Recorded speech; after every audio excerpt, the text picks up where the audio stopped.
তো আমরা একটা হোটেলে রয়েছি, হোটেলে খেতে এসেছিলাম প্রোগ্রামের পর। তো শুনছি এখানে এই যে হোটেলটার হচ্ছে পান্থতীর্থ। হ্যাঁ, তো ভাবছি এখানে এসে যে কাকুরা আমাদের খাবার সার্ভ করছিল, সে কাকুরা বললো যে এখানে 3 তলার ছাদ থেকে নাকি তিনটে মানুষ পড়ে মারা গেছে। এখানে একটু প্যারানর্মাল অ্যাক্টিভিটিস হয়, তাই না? তা আমি আর বিশুদা উপরে এসেছি রাত্রেবেলা, এখন বাজে দুটো। এক সেকেন্ড কটা বাজে আমি দেখে বলে দিচ্ছি।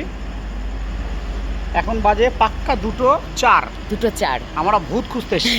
ভূত খুঁজতে এসেছি, ভূতের কপাল খামচাবো একদম। এখানে একটা কাকু শুয়ে আছে, আমি তো প্রথমে এটাই ভূত ভেবেছিলাম, এটা আমরা ভূত ভেবেছিলাম। এখানে অনেক অনেক মানে মানে ঘর রয়েছে, একটু দেখায় ঘরগুলো।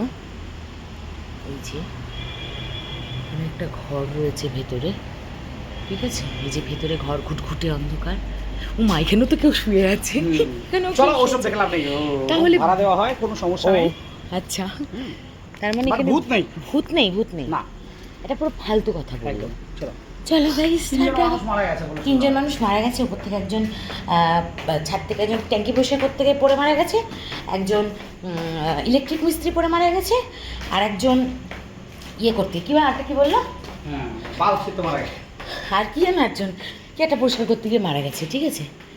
এই 3 ভাই মারা গেছে। আর এখানকার যে মালিক, সেই মালিক, সেজ মালিক যে, সে নাকি আগুনে পুড়ে মারা গেছে।